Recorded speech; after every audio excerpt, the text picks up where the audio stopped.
It's the Jen Show. All right, today we've got somebody that I worked with for years, definitely a friend. I would call him a radio legend. I think that is a fair assessment. We have Nick Reed on the Jen Show. Welcome. Hey, how are you? I am about as non-political as it can get. I am truly a middleist or a middletarian or I don't know, there may be really some word for somebody that just goes straight down the center. I feel like my calling in life is to be like objective to the point that at times it drives my wife nuts because she just wants me to kind of like pick a side in some moment. But like, even when it comes to like a serial killer, I start thinking about their upbringing and like, it's just the way I'm wired. Okay. But when I started this show, I just thought, if it's interesting to me, I'm going to do it. And then if people like it, they can like it. If they don't, they can just not.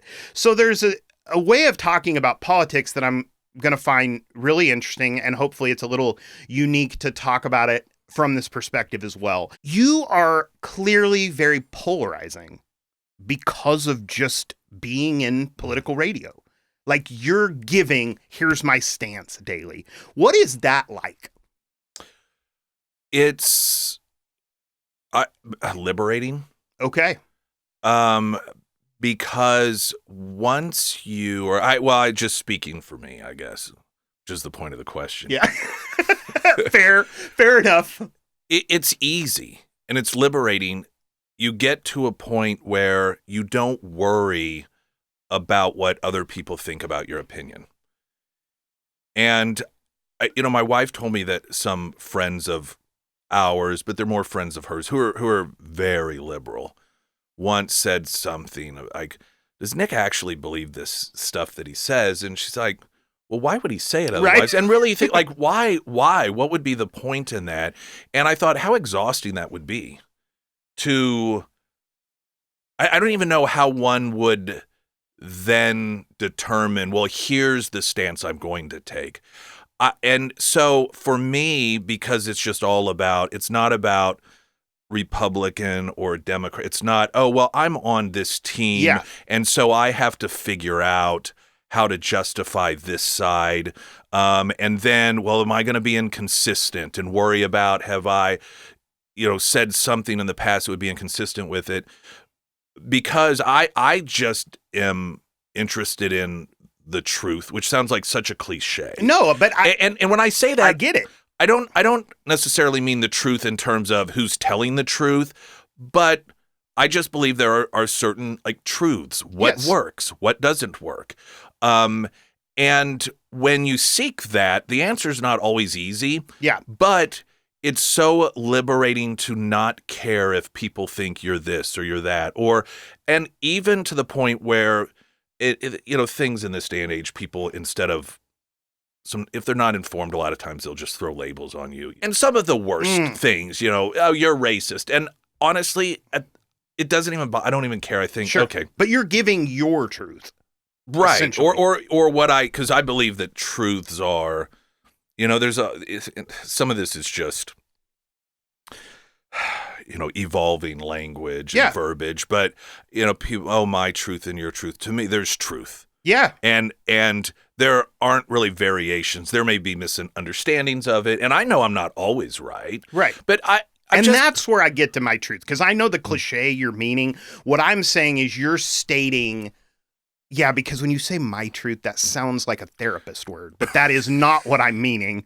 I know get that. I know what you're okay, talking. I do understand that. But I just, thought, well, I'd clarify from my perspective when, talking about that. And I've always I think there's a connection here. As a kid, I was always interested in taking things apart and putting them together. Yeah. I was in radio before I was even interested in politics, and I wasn't from a political family. And it was during one election in particular, and I think we probably didn't have cable. And so there was a convention on, and, they really play, that's the whole point of those conventions on television, and to make them all flashy and to draw you in emotionally.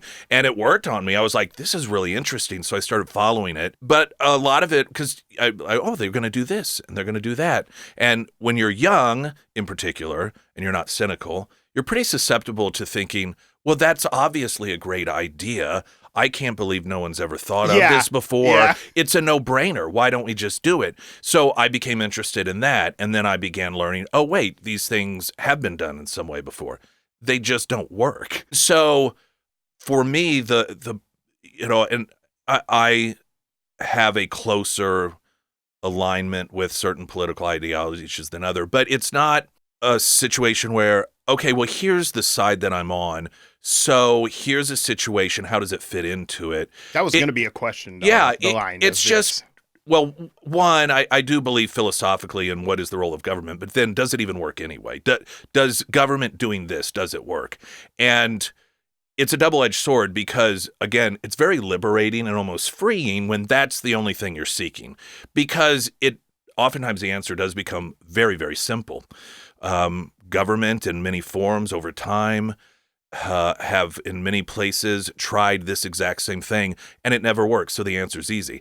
The frustrating thing is that doesn't seem to matter to hordes and hordes of people, and they become susceptible to the people who run for office who tell them this, and they know a lot of times it doesn't work, but they also know that's how you get people to vote, is you make them these promises. And so that part is very frustrating for me because I'm like, this isn't left, right, Republican. I mean, it may fall into those categories, but I'm just telling you, this does not work. This has been tried over and over again. The thing that has kept me away from politics is not having an interest in the things that you're talking about.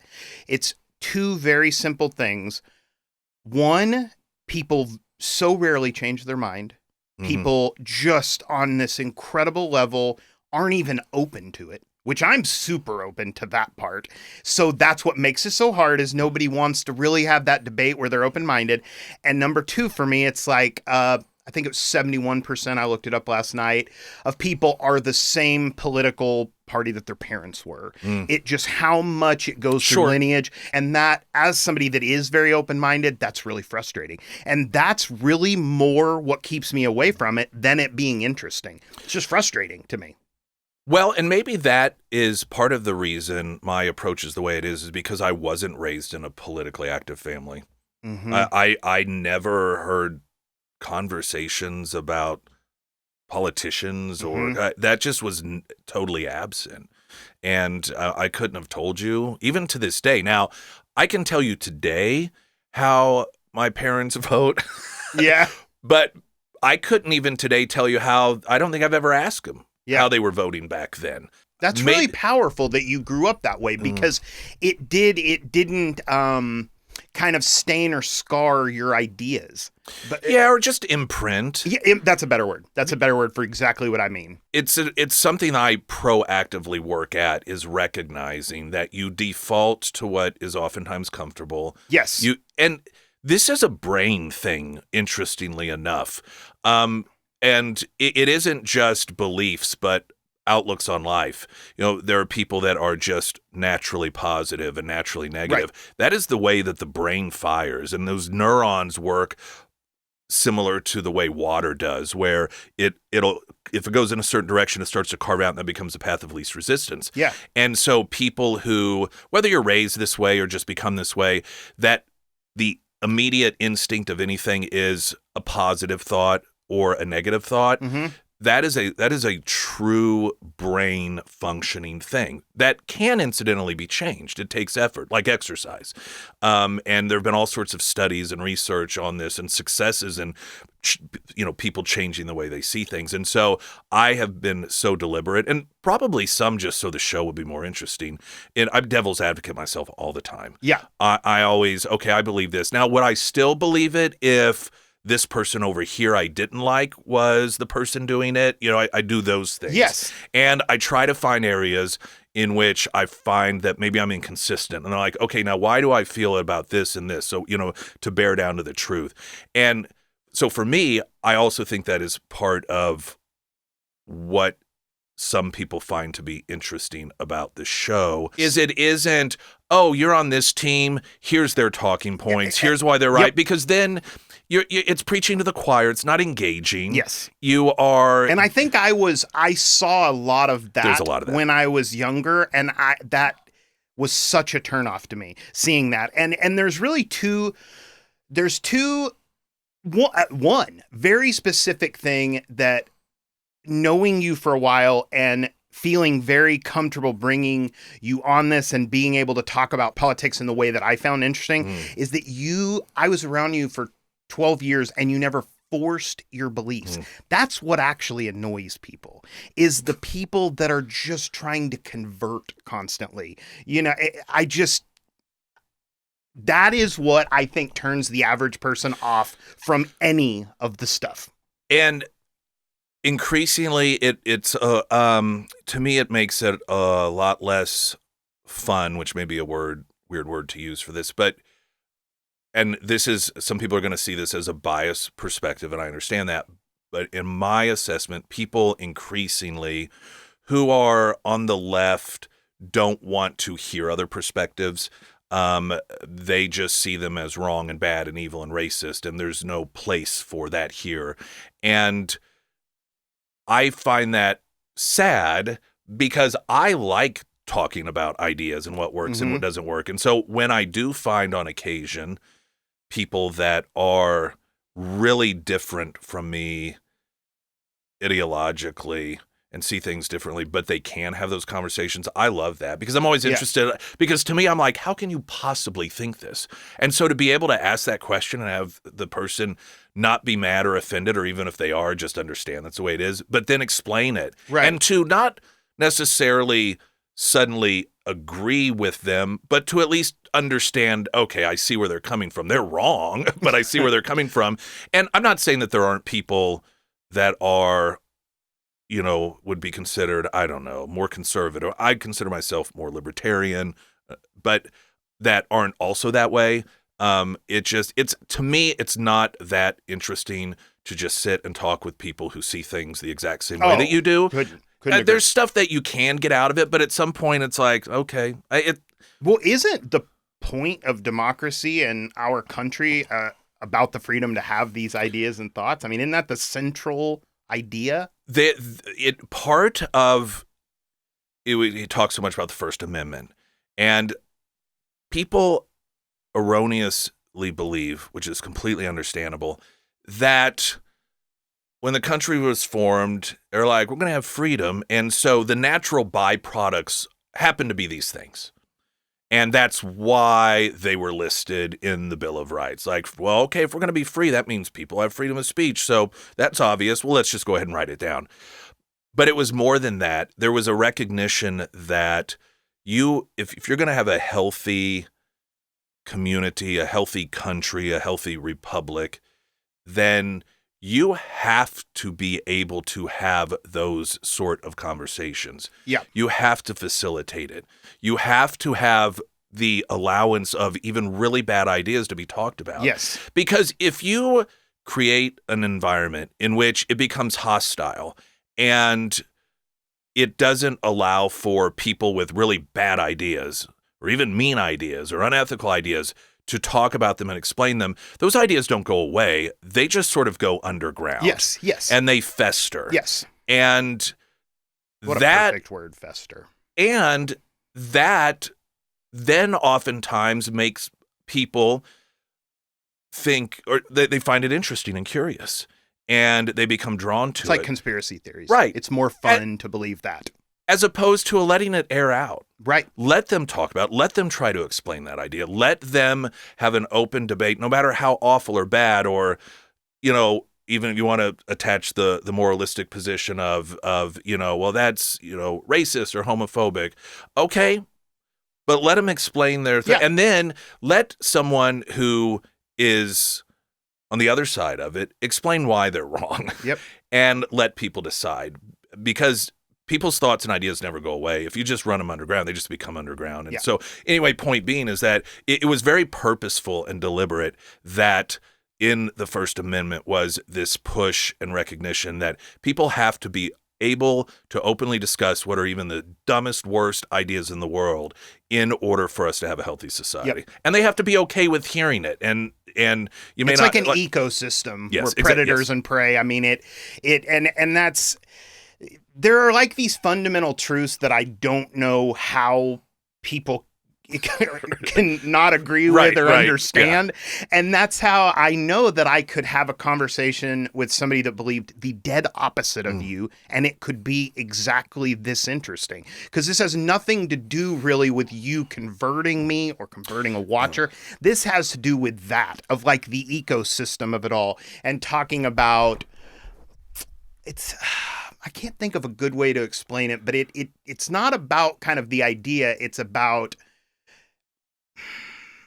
I don't know. I cannot put this in words, but I do think that you get where I'm coming from. I do. And it's a really elusive distinction between what I do and the fact that, of course, I would like in certain ways people to just see things the way that I do, and because then things would work out better.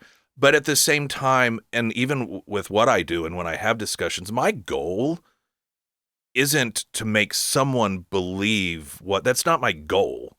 And I believe that. Yeah, and I could see how some people are like, well, then that doesn't even make sense. Of course you want people to think the way that you do. And I kind of do for the sake of, it'd be great if everyone understood the truth, including me. Right.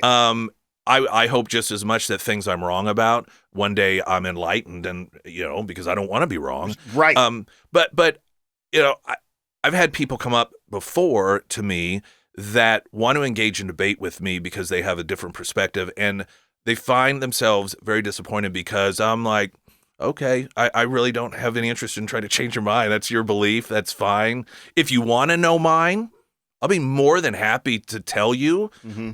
But I'm not out there with this goal of converting people to believe what I believe. And that's what being around you for so long, I knew that. In fact, as I replayed it in my mind the other day, I was like, I can't actually remember even one time him bringing up anything political in like a meeting we had. It's like you didn't even...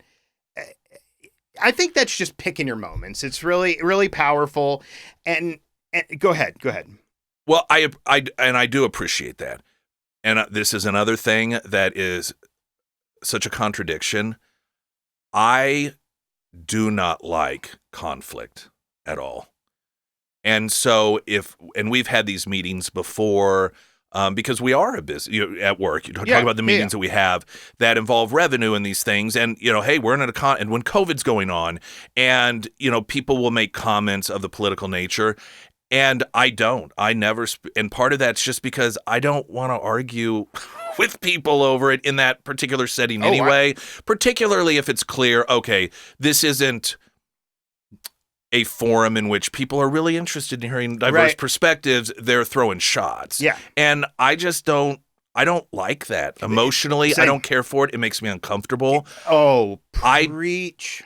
And I know you're that way. I think you can usually, especially for that way, you can tell other people who are that way. I don't, for me, I like people and I like getting along with people. Yeah. And in a setting, much like if you're a boxer, you can get and spar with somebody you're best friends with in the ring. And so you set aside, okay, we're going to have these discussions. But outside of that, I don't feel a need for it to dominate my life. Yes. You look on my social media, there's nothing political. I just don't have... You have an outlet, and I do have an outlet. You can do that, and so you just don't need to. Because I feel the same. I hate being uncomfortable. I find it to be pointless. I studied psychology, and the thing that it really taught me is how to influence people. And it is not doing that. You don't influence people by throwing your opinion in a room in a moment that's going to cause conflict. That just isn't how you do it. It doesn't work. And let me tell you, the first time I really recognized that was watching people debate, or protest, I should say, on a particular issue that I happen to agree with. And everybody really going to test people here, but it was, I'm a pro-life person, and I wasn't always that way, but I just, for the point of the conversation, I remember years ago at an intersection, and there were pro-life protesters. And they had signs, and there were pictures of these very graphic aborted babies. And I remember thinking to myself, Do you really think that's going to like make a pro-choice person go, huh, I never thought of it that way before? And but you know what I mean? Yes, I know I'm laughing, but yes. But I agreed. I mean, we were on the same page in terms of the morality and my perspective of the issue. But I was thinking to myself, what? You're not changing people's minds at all. In fact, you might be taking some people who are on the fence and thinking, wait a minute, that seems crazy. And I'm not saying that people shouldn't you want to get together and do that, that's fine. But like, do you really think that you're changing minds? It's like burning down a building in the name of peace. Right, I know. Like, so you have somebody that's on the opposite side, and they're like, I never really thought of it that way before. Yeah, and I think when you get to the point that you can have these conversations with people, and you can get upset and heated, but that's not your baseline. At the end, you can still you do see a humor in humanity. For sure. Because you're able to see, like you said, here, the darkest subject matter I happen to bring up on probably any of the shows that you've had so far, and we're laughing about it. Right. Not that it's a funny subject matter, but it's just humanity and the counterintuitive things that we do. Yes. And how it's like, that does not work at all. And I'm thinking, like, how is that going to play? Because there's no way I'm cutting that part. But it's just like, it goes back to the beginning. Like, people are going to get that there's humor in that or they won't. But I remember that exact moment. So I just didn't know that you were as polarizing as you are until I was going to have you on here. Oh, really?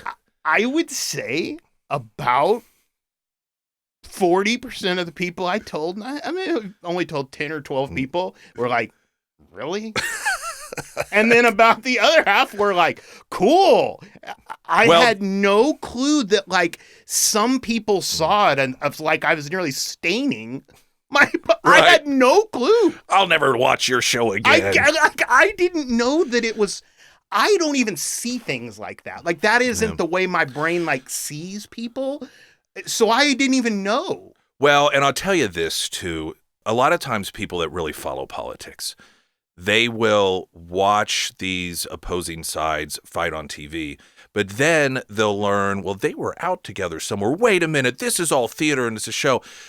It's not that necessarily. It's they know each other different from those 5 minutes you see them on television. Yes. So you're telling probably people that all they know of me is the content of the show. Yes. Which is, it is a job. It is a thing that is part of my work, but that's not who I am in my totality. The other 21 hours a day, Monday through Friday, and 24 hours a day, Saturday and Sunday, is not me going around doing that. Yes. But you know the person that wasn't on the air. And so you just know a totally different person. Yeah, there's like this you know a greater totality. Yes, and it really is just funny, but I didn't know.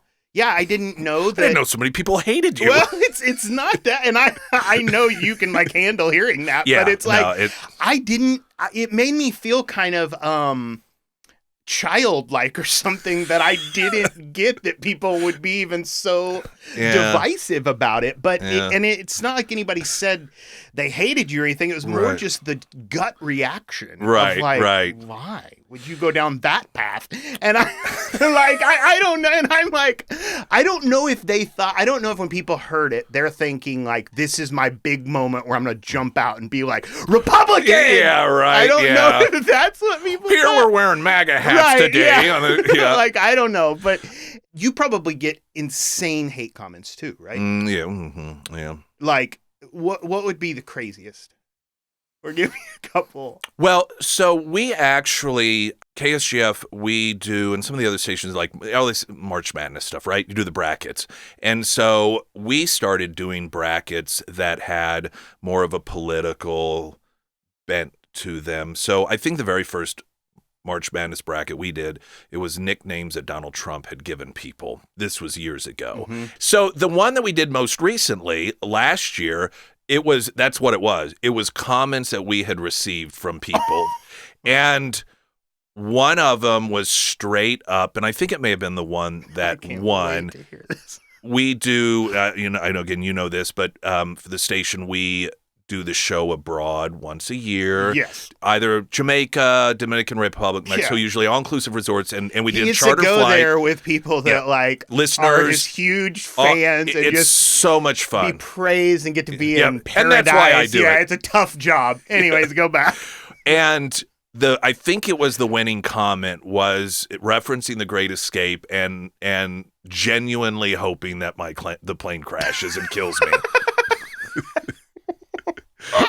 See, nobody's ever said that about me. Nick, like I just took a lane where just everybody likes me, so I can't really. That's certainly a perfectly fine way to go. Oh my gosh! But wow, yeah, and there have been instances in which, because of the sort of borderline nature of what hey, you're gonna get what has like coming. Death threats. Pretty close to it. That the law enforcement's had to pay visits just to check these people out, kind of gauge, are they just blowing off steam? And I've always taken the stance that, in all likelihood, these are people just blowing off steam, and it can kind of make it worse because they're like, do you want us to put, like not a restraining order, but whatever, so that they no contact orders. And I've always been against it because I think, well, if they really are about to blow their top, and at least this is a valve that can blow off some of this steam. Yeah. But yeah, it's one of those things that if you didn't at least have some sort of report, and then they go back and they're like, this guy was sending. There was one guy in particular. 30 text messages every morning to the studio, all of a threatening nature for months and months and months. And he had that's pretty creepy. And he had numerous visits from visits because he just couldn't seem to help himself.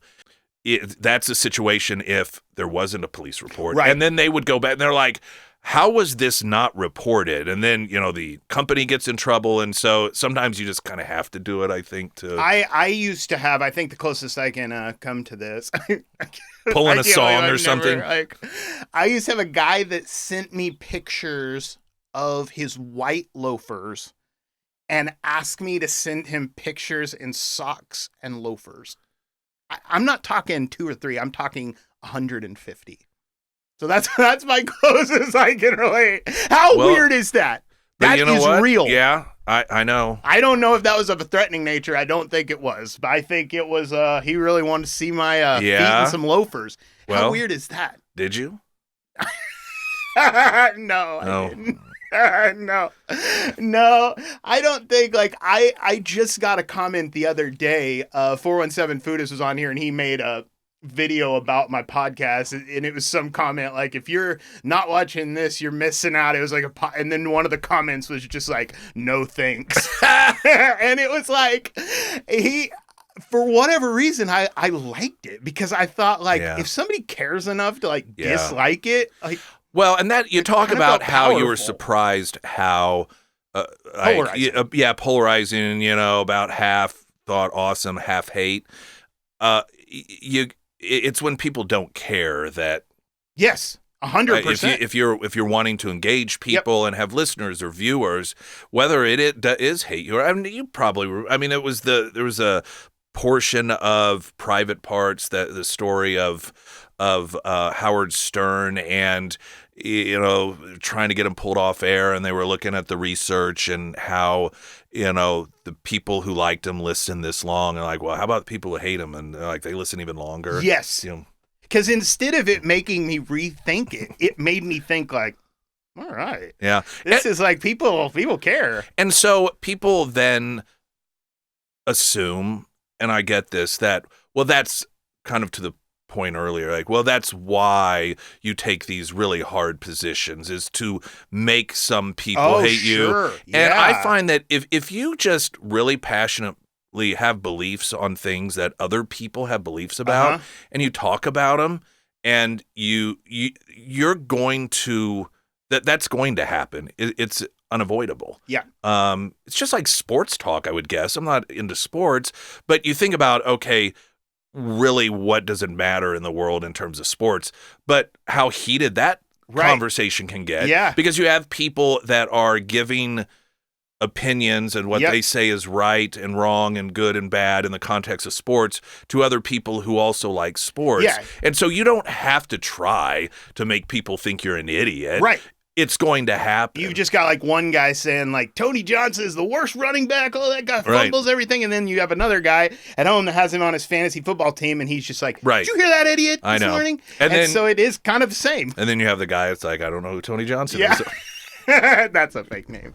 Oh, okay. I feel better because I was like, I'm not that out of the loop, but maybe I am. That's my name that I use for when I need like a fake name reference. It's always Tony Johnson. So this is partially just like a hangout, interview, but there is a level of like gotcha journalism that's happening here because I did do a little insider research on you. Oh, all right.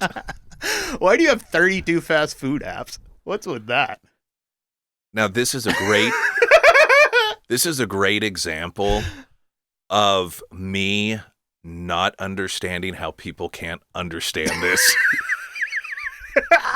I can't, so. And it may be now higher than when you last counted. There are a couple of reasons. Okay, let's hear. One, because a lot, and I don't eat fast food a lot. Usually on the weekends, the family and I will do it's a weekend thing, with restaurants. And they almost always have deals. Like Sonic, a drink is almost always just half the cost if you have the app. Virtually every one of these places, something that you would order without using the app is going to cost you more. Oh, so it's a value thing. So there's a value thing. Now, not everything, and every place is different, but there is the financial, and I like a good deal. The second is, it's always been my job. It's a Saturday night. What's everyone want?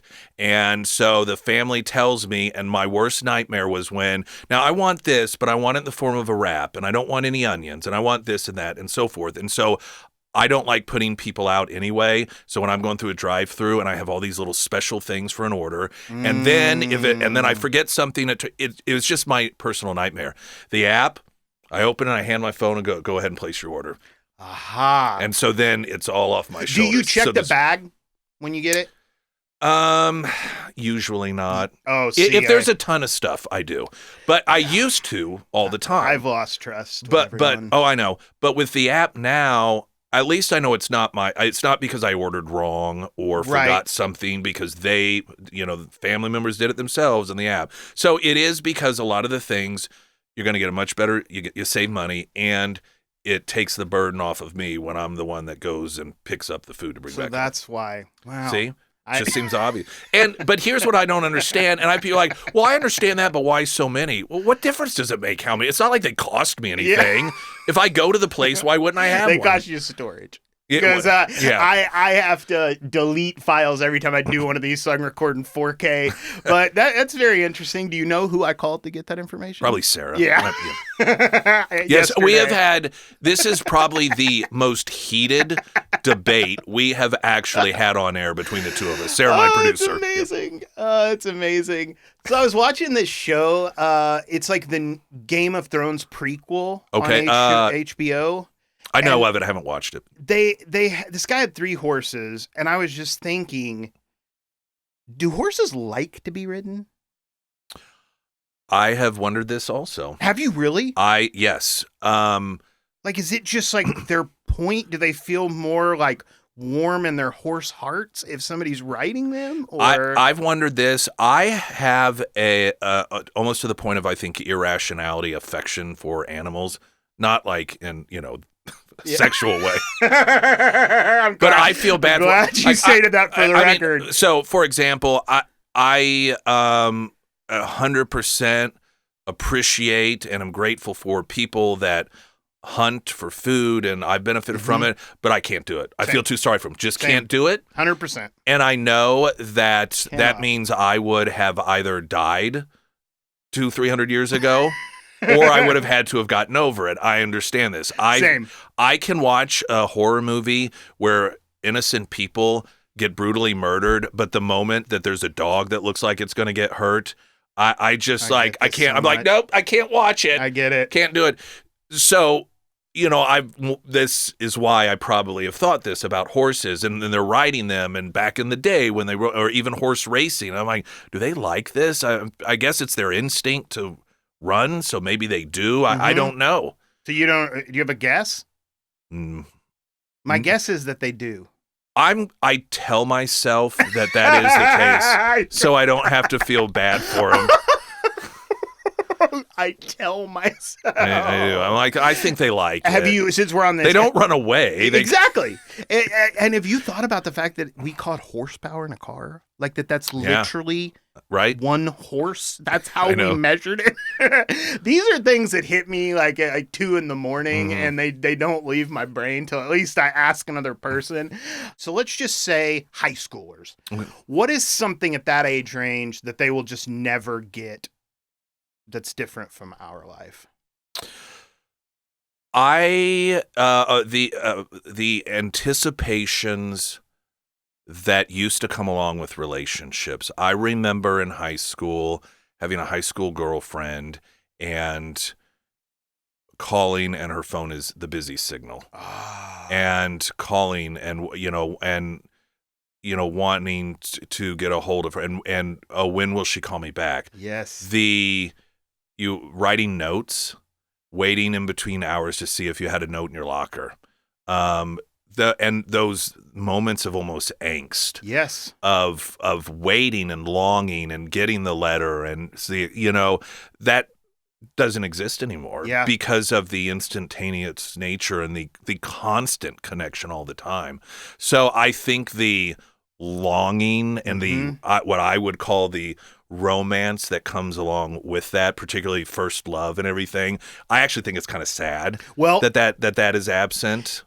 That goes along with when I had my therapist on here. There is a greater dopamine release while gambling because you don't know when you're going to win, and that makes it better. And that would be exactly like this. Yeah. The payoff of the phone call back or that the note is there hits the brain better because you weren't sure. So that combination of first love or crush, and even, will you go out with me? Yes, no, maybe, circle one, and waiting to get that note back. And I hate that for younger people that they don't have that. Yep. Because I think that's such a huge it makes these huge life-altering some ways in the way your heart works and your mind thinks, in your life as a young person, and those benchmarks just don't exist. There may be others that do that didn't back then, but I don't know. I just think there's something to be said about that. There's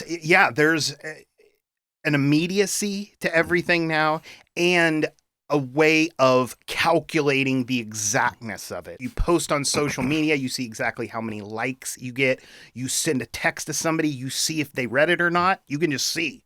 Unless that's a setting you've turned on your phone, you can see if they've opened it or not. Like if it's somebody in your family, you can follow them on a map. Like, it is true. There's just an instantaneous. So I completely get that. That's actually a great answer. I'd say there's one other one, and not nearly as deep or impacting, but because celebrities are so accessible and music through downloads, and you follow them, going to a concert and seeing your favorite artist, and that's like the only time like you have ever actually seen that real person. And part of that, you see at concerts today, people spend so much time filming the concert and not experiencing it. And I think because the experience isn't as impacting today, because you could watch 100 performances of the same song on YouTube. Yeah, and everything. You think you know them, who they want you to think they are, because their goal oftentimes through social media is to create that relationship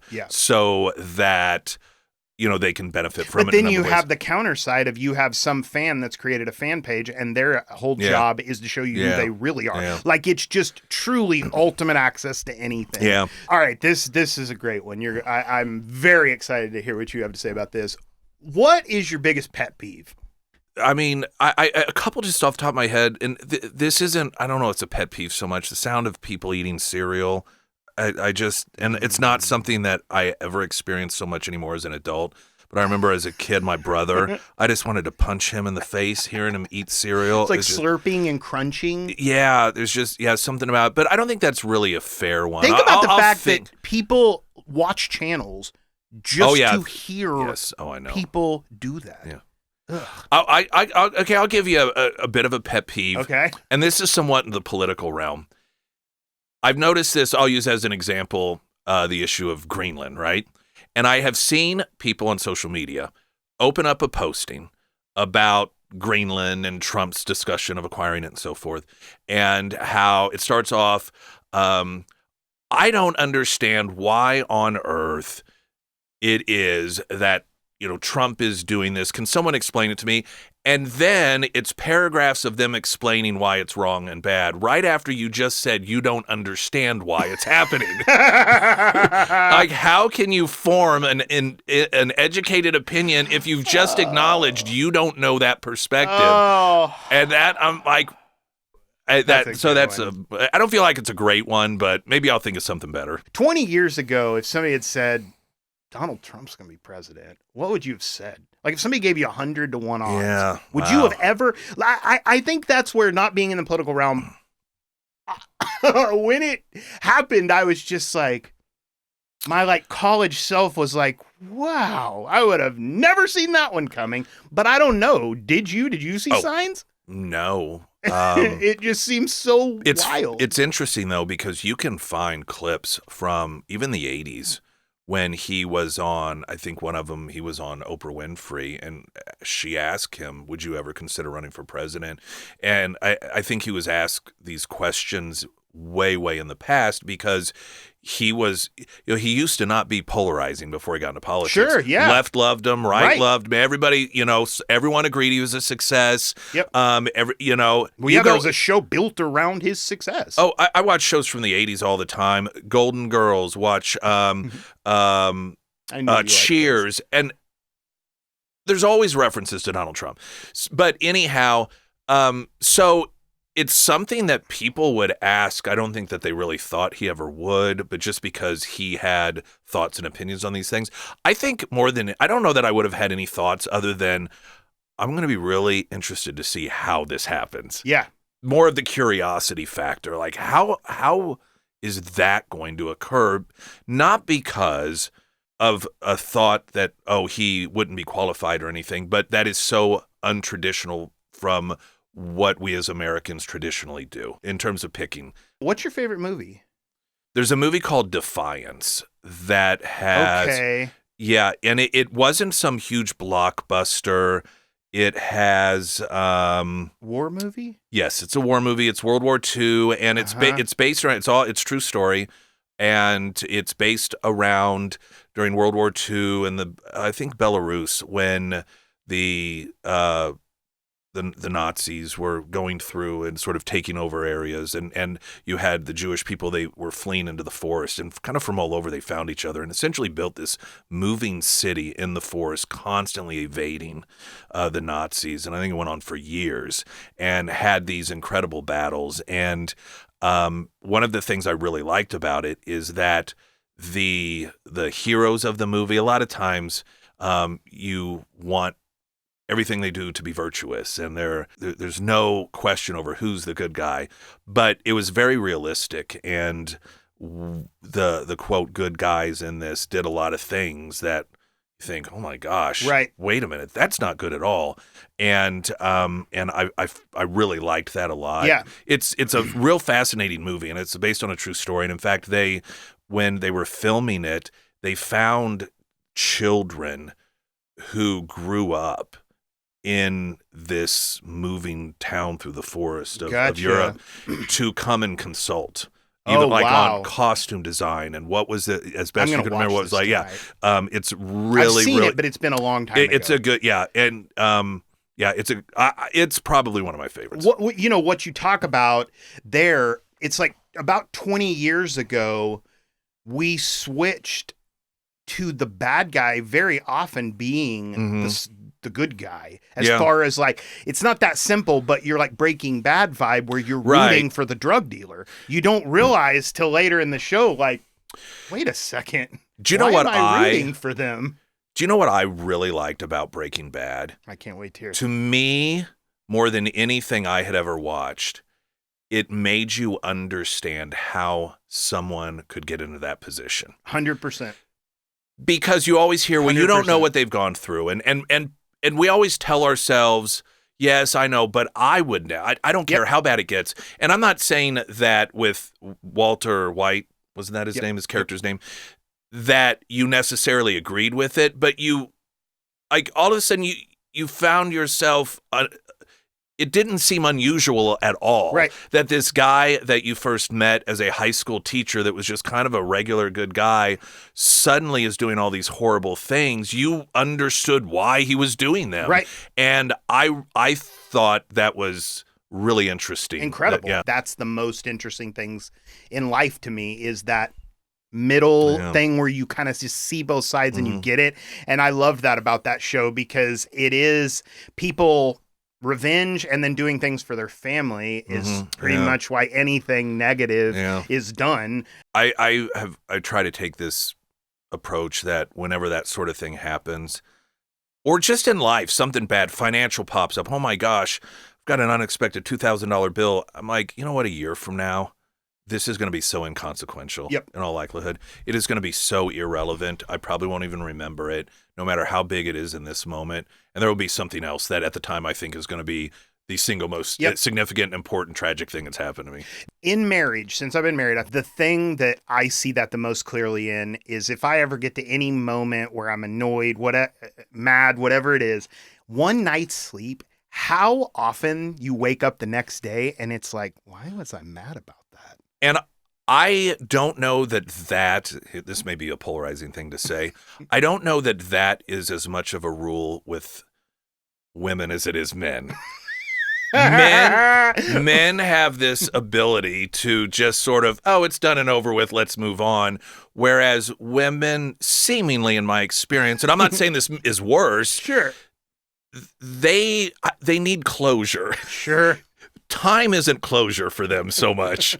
Whereas for us, it is. Oh, that was yesterday. There's no reason to worry about this any longer. And it doesn't always work. But this is one of the, things that make relationships between men and women exciting and interesting. Right. What you're saying right there is, going through AA, the big thing is these little things that can roll off of you, let them roll.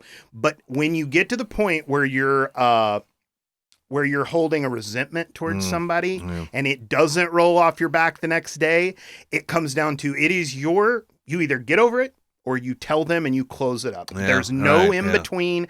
That is what you have to do.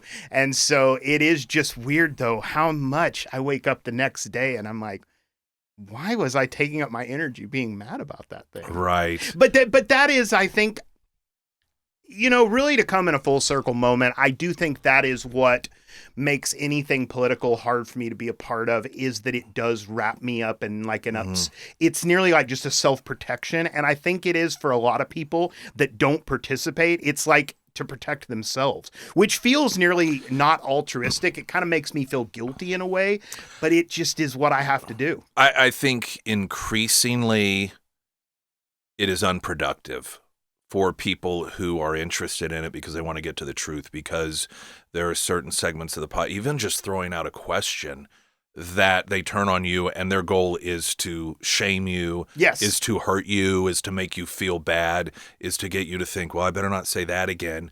And nobody wants that. Right. Especially if your goal is to really genuinely learn. And so with of course, the internet adds to that, and, the usage of it. But so I don't think there's anything that's unnoble about not wanting to be involved. I think most normal people that at least want to just be happy and not focus on negative things don't want to be involved in that. Well, I hope that people found that as interesting as I did. Great talking to you. Thank you. No, you had we had run into each other a few weeks ago, and you asked or said you'd like to have me on, and I genuinely thought, well, that's nice of him to be polite and say that. And so when you followed up, I was like, yeah, heck yeah, no, I think I think it's fun, so I appreciate it. Thank you for having me on. Well, you are surprisingly funny too, because I always when we were in meetings and stuff, I feel like Foch and I have talked about it too. I'm like, why is the guy here that like does the serious thing in the building more the like funniest one in the meetings? So, because you just have this skill of like, you just throw it out and it hits every time. You actually are kind of quiet in a way. And so you pick your moments very well, which we talked about that. And it was always like you would get such a good laugh in the room. And I always really admired you for that you picked your moment so well. Thank you very much. Which is much. weird that we did talk about that in a different way. Yeah. About that exact thing. Yeah. About you just kind of picking your moments. Right. But it is a skill of yours. So, all right. Thank you for coming on. Let's wave to the camera.